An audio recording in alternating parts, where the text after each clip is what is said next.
We have James Bell. He's a General Motors Consumer Affairs Director. And we're going to talk about the new safety technology for teens in the new 2016 Impala. How are you, James? I'm excellent, thank you. Thank you so much for having me on. No, thank you very much. So, pretty worrisome statistics, right? I mean, teens are always known for having been more in danger while driving cars, and so there's new technology that maybe it's going to help avoid this, right?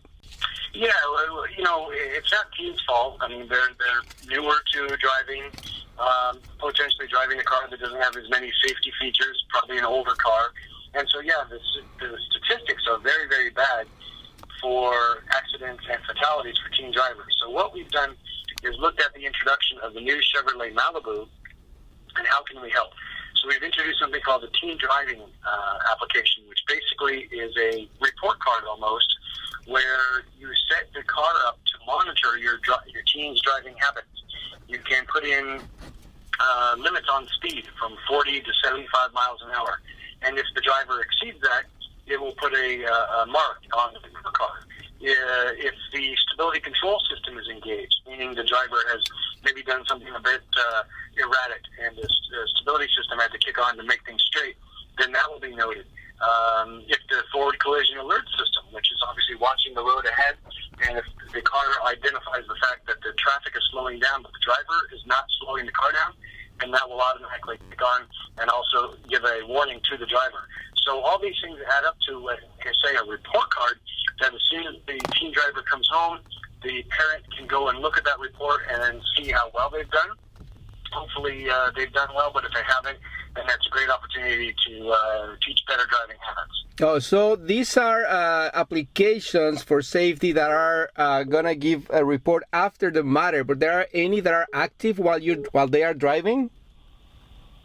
Oh, yeah, well, like forward collision alert, stability control, those things are still there, obviously, and have been proven to solve many potential accidents from any age driver. But no, this is really more about developing a good, healthy communication with your team to say, look, I'm going to trust you to use my car, but I'm also going to trust you to drive it responsibly. And then you get that report after it, and you can see how they've done. I think it's a great idea, and I think if I remember, when I was a teenager, it was really important to me to have access to the car. And so if a teenager is smart and his or her parent gets this technology in their car, they should treat it well, drive responsibly, and that will obviously build more trust between the parent and the child. Yeah, that's actually a great idea because, I mean, now everybody relies on technology, and even the kids, even more than the parents, I think. So they know what's going on, and they're gonna be really go to drive knowing that everything is gonna be recorded. For someone, might be a little bit too intrusive, but I guess if they're gonna get access to a car, it's gonna be great. That's right. Yeah, I mean, it's I'm glad that we didn't have this when I was a teenager. I'm sure you feel the same, but it also is again a great way to build trust. And maybe Javier, you and I should get in a car and put on Teen Driver and see how we do. I don't think that'll be maybe that's such a good idea, but maybe we can try just to demonstrate it. James, one question regarding the choice for the model to implement this technology, because I would think that will be, probably better fit for like models like the Spark or the more affordable cars, right? And the cars that teens are going to be driving. Why you said the Impala or the Malibu? I'm sorry. It'll be on the Malibu that we're introducing at the New York Auto Show this week. And, yes, you're right, but I can assure you that we're introducing it on the Malibu because the Malibu obviously is a very family-friendly car. It's maybe something that the mom or dad drive Monday through Friday and then the teens use on weekends. But you can be sure that you're going to see this technology on other cars from General Motors very, very soon. Yeah, and another question regarding another manufacturer. Ford in Europe introduced this week a model that actually slows down the car to the speed limit. Is that some technology that is available for all manufacturers or something exclusive to just some of them? That technology, those sort of controls on vehicles are available to probably every manufacturer. I mean, the fuel systems are all computer controlled now, so that could be done. But yes, we've seen this. We've also seen that it hasn't been responded to very well so far. So I don't think you'll have to worry about seeing anything like that in the U.S. anytime soon. Yeah, because I will assume that there's gonna be like some regulations. I mean, like, or not regulation, at least people trying. I mean, like, complaining about too much intrusion into the control of the car. No, I mean, Exactly. I mean that's a big issue. You know, they have that more in Europe. That problem more in Europe than we do in the U.S. so far. So, but yeah, I don't think you'll see it here anytime soon. So. You saw also that this control, this monitoring control, I guess we can call it, also lets people know, parents know about the volume of the radio, actually everything that happens in the car? Yeah, well, thank you for bringing that up. Yes, if the drivers and the passengers do not put their seatbelts on, then the radio will stay in mute. They won't be able to hear it at all until they attach your seatbelts. And then also you can set limits on the volume. So, you know, maybe you only allow it to turn up to number 5 or something instead of all the way to number 10. So, yeah, there are definitely lots of kind of special controls you can put in to make sure that the teen driver doesn't go a little too crazy. So I'm assuming that this goes hand in hand with an application. So you're gonna have to have a smartphone and like download an app, or how the actual report card gets to the parents. No, thank you for asking that. No, it's actually going to be built right into the car and then accessed with a PIN code. It will become standard on the new Malibu Premier Edition, and then an option on the mid-level LT. And again, it's something that's only started when the parent puts a certain password into the screen.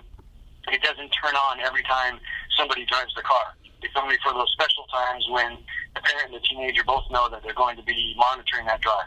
Yeah, and does it also puts limits in terms of the distance that they can go? For example, they tell you, okay, I'm gonna go to my friend's party, which is just around the block, and then they come back and they come back with 100 miles in the car. I mean, does that do that too? It doesn't put a limit on how many miles they can drive, but it definitely records it. So you're right. If the teen says he's going to drive 10 miles to pick up his date and go to the party and then come home, and the next morning you look and it says 50 miles, well, you now have a very interesting conversation over breakfast, don't you? Well, that's for sure. I don't have kids, so I don't have to worry too much about that, but maybe you can take me as your kid. Maybe you want to adopt me for one weekend or something, and let me drive a car and then see how I do, I guess, huh? Oh, Javier, I know you well. I know that report card would be very, very bad. Well, it will be the first report card that I get good notes then, because I... Well, I have a 12-year-old daughter, and she's already expressing a lot of interest in driving and is always asking me questions when we're in the car. So I'm pretty excited about this new technology. I can assure you she will be a part of this. Yeah, and I understand that a lot of, maybe not elementary school, but high schools, when they start like teaching kids to drive, I mean, this is going to be a really good tool also, no? I mean, like they can like, I don't know, schools can like have cars like this equipped with these systems and like let the kids drive around, and they like it's going to be implemented into the curriculum of the school, no? Maybe. It could be used like that. Yeah, I mean, I think you're right. It really is. I mean, I think the best part about it is that it puts a good relationship between the owner of the car and the driver of the car. And it really establishes, hopefully, if the driver is correct, it establishes a nice level of trust. And that's very important, obviously, in a parent and child relationship. So I think that it's rather than just being a set of controls and limiters, it really is saying to the driver, if you do the right thing, then you will get a good grade, and that will help you in the future. If you do wrong things, then you're going to pay the price, and that's just a good lesson for life. Yeah. So what about if there's like more than one teenager in the family? How can you keep the report card separate? No, the report card would come after each and every drive. So okay. Two teenagers are going, if they're both going out, well, they better be honest who did the bad parts of the driving. Then we're going to have to like set up like a hidden camera to really know. I mean, that's like an extra step. Oh, now we're making the Javier Mota edition. I like this. So, James, the 2016 Malibu is going to debut at the New York Auto Show next week.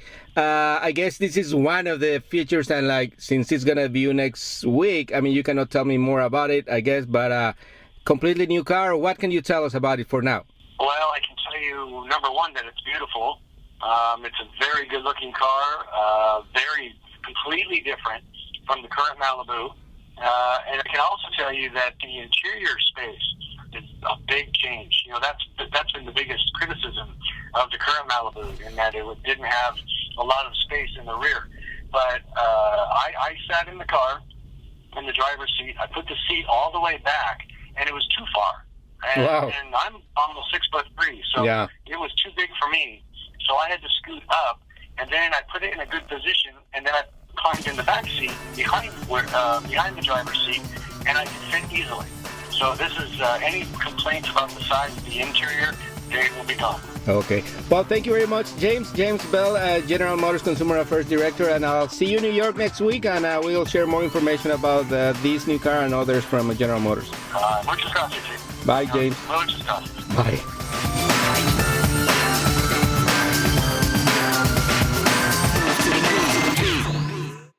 Este programa fue una producción de National Latino Broadcasting.